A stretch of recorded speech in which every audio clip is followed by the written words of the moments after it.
টাকা পয়সা দেও গো, অকালন্দে করবেন দান। ও বাপ, ও বাপ, একটু টাকা দিলাম। টাকা নেবো, 2 টাকা দিলে হবে না? এখন দুটো হচ্ছে 24 টাকা, এখন দুটা 20 টাকা না। 20 টাকা হয় না। কেন? এখন 24 সাল না 20 টাকা হয় না।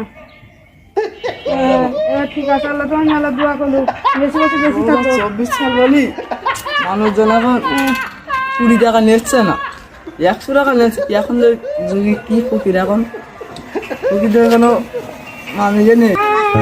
টাকা পয়সা মাগো।